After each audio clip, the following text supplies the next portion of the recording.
February the 6th, 2015. I'm Chris Brendlinger Grant. And I'm Ahmar Khan. You're listening to the A and Cbg Show. Yeah, it's pronounced A, not the EH and Cbg Show, as one of our classmates so kindly brought to our attention. Today we're talking about the National Basketball Association. Ahmar, how are you doing? I'm doing well, and remember the A is a little bit homage to our Canadian roots. I mean, you're not really Canadian, but it's to my Canadian roots, and A-Con, kind of cool. But I'm doing well. I'm excited for the basketball game tonight, which is going to be Atlanta versus Golden State. I'm stoked. Do you think this could be a potential NBA Finals preview? Both teams are going incredibly well. Atlanta, of course, was 17-0 in January. All 5 of their starters were named the Eastern Conference Players of the Month. I personally would love to have this matchup. I want to see Golden State in the finals just because that means I get to watch them play as much as I want. And I'm a kind of a selfish guy, and I love Steph Curry. I love Klay Thompson. And Draymond Green is guts and glory. I mean, Michigan State, Tom Izzo did well there. If you're friends with me on Facebook, I encourage you to go to my profile where Ahmar 2 nights ago posted a video of Steph Curry's 51 points against the Dallas Mavericks. My comment is a screen cap of him when I was out on the town, so to say, on a Wednesday night. Ahmar summarized the last minute of the game, ending it with MVP, MVP, MVP. Right now, I think Steph Curry has to be the leading MVP candidate. No one from Atlanta is really running away with it. It's sort of the San Antonio system where everyone's winning by committee. I think the person who could come in and take it away is potentially Damian Lillard, but it looks like LaMarcus Aldridge is going to play out the year, and that doesn't really lead to many, hero mode possibilities for Damian Lillard to just take over the league for a while. The only other candidate that I've really seen who's risen, and I like his game. I mean, he's a very good player, but I don't think he is the MVP of the league. It's James Harden, and a lot of people are giving him a lot of credit because Dwight Howard's out, and they're saying he doesn't quite have the team that Steph Curry does. But, I mean, besides the fact, Steph Curry makes everybody around him a lot better. He exudes confidence, and it kind of latches onto every single other player. I mean, Draymond Green and Steve Kerr have been quoted as saying as when his shot doesn't fall, we're kind of disappointed. It's kind of a letdown. Like, everything this guy shoots, and when he dropped 51 against Dallas, he was cooking. He was putting guys on skates. And guys, this isn't even hockey we're talking about. It's basketball. And he put J.J. Barea on skates like 4 or 5 times.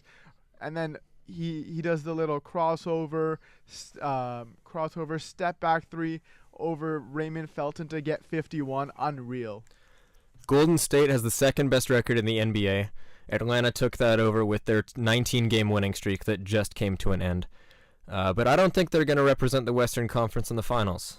I think the number 2 seed right now is going to be the ones who emerge as the representative from the West. That is, of course, the Memphis Grizzlies, who have been flying under the radar for much of the year, but they have a lot of very solid pieces. A couple all-stars, but no one really with that much marketability or anything. Everyone gets along, and your boy and mine, Ahmar, Mike Conley, running away with it. Ohio State got to represent, and Chris is wearing his undisputed champions hoodie for the Ohio State Buckeyes, of course, as I say that.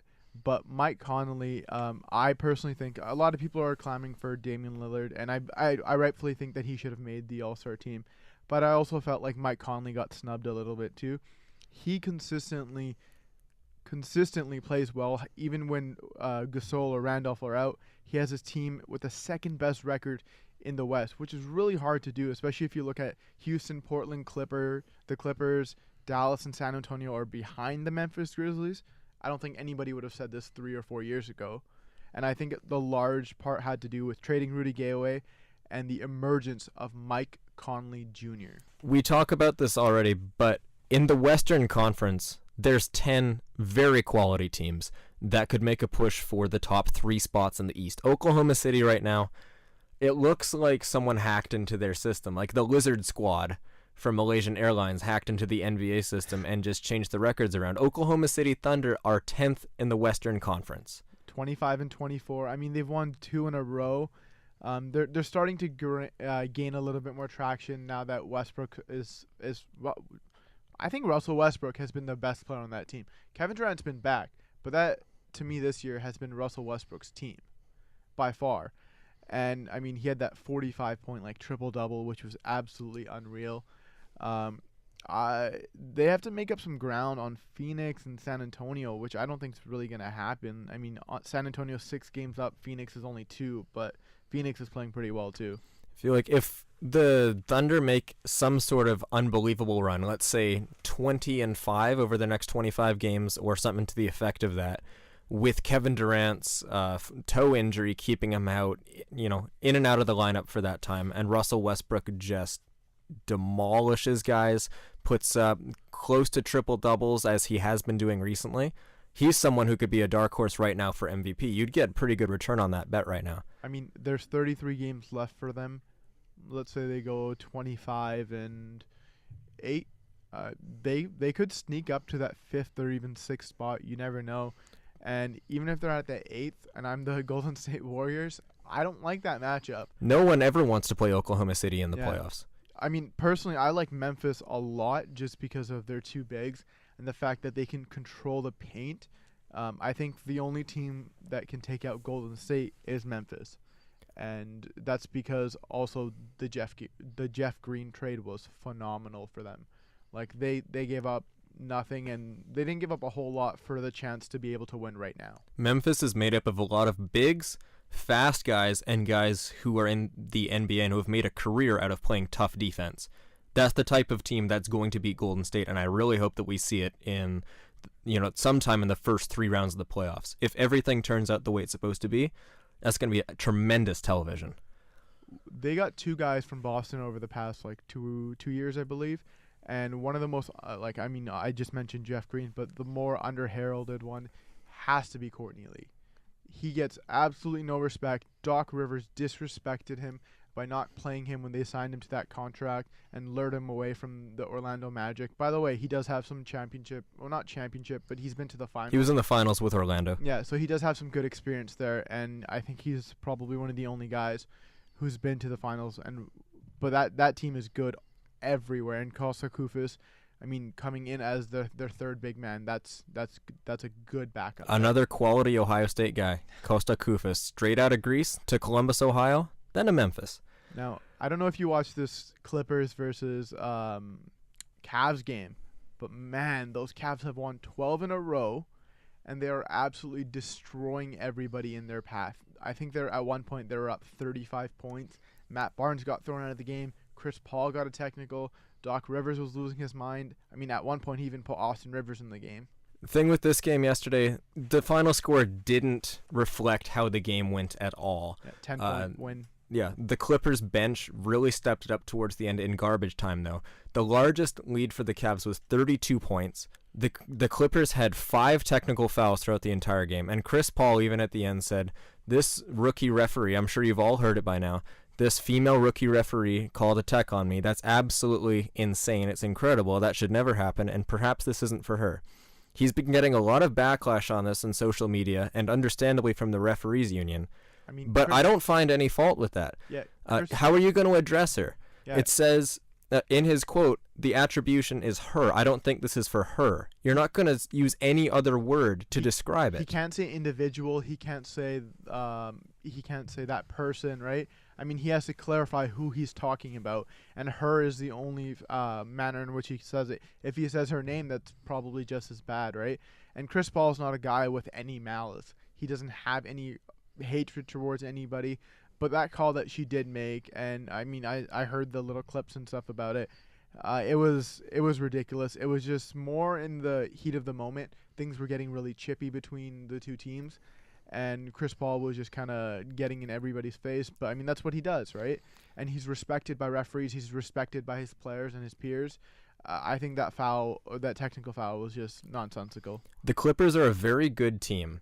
They're an excellent regular season team, but as we've seen over the last couple of years, they always just seemingly by destiny run into the 1 or 2 teams in the playoffs that people think could scare them and potentially upset them. I don't think the Clippers are built to win, though. I like Blake Griffin. I like the fact that he's improving, but is he gonna kill me with his face-up jumper all day? I'd rather have LaMarcus Aldridge, right? I mean, is he gonna kill me with my post-up move? I'd rather have LaMarcus Aldridge. You can't be athletic in the open court because there is no open court.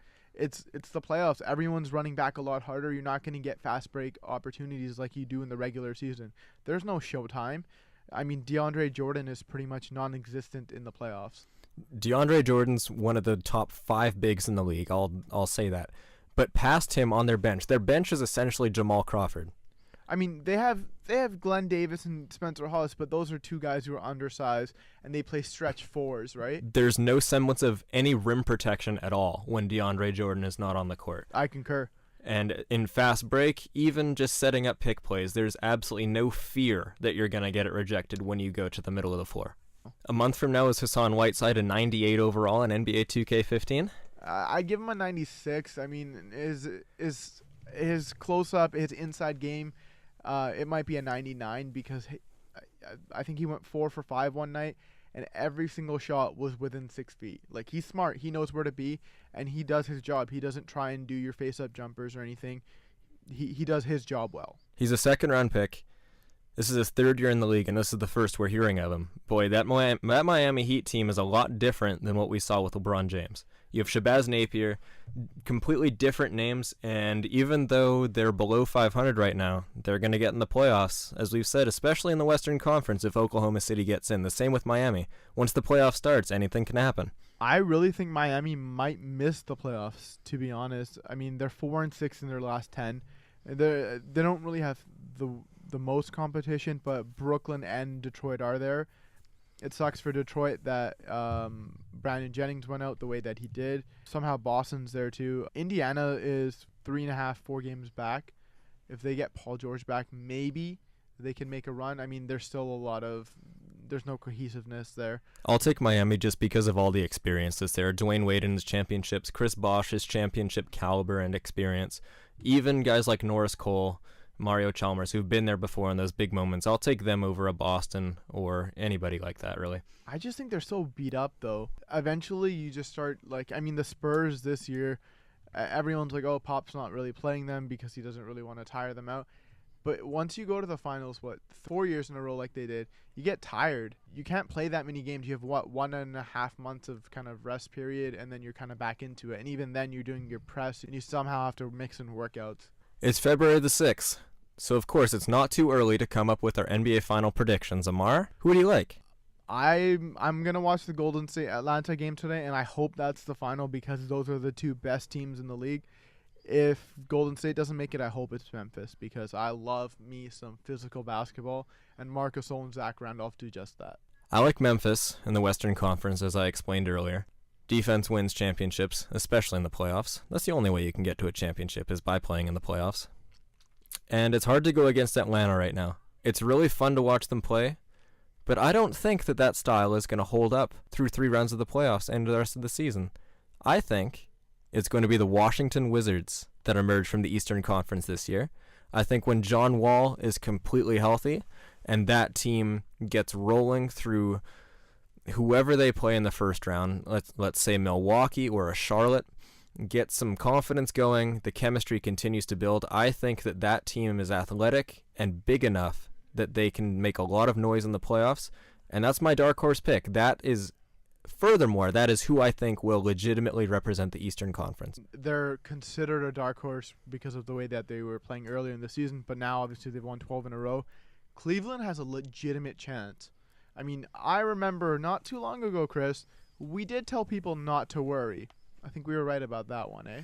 12 wins in a row, 31-20.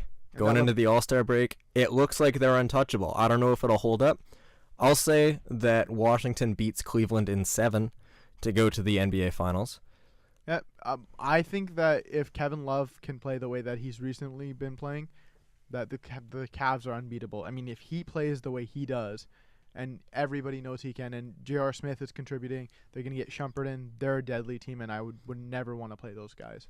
So in May and June, when the NBA Finals is Dallas and Cleveland, make sure to yell at us a lot. That does it for this show. I'm Ahmar Khan. Chris Brentlinger Grant. Thanks for listening as always. Shout out Zach Miller.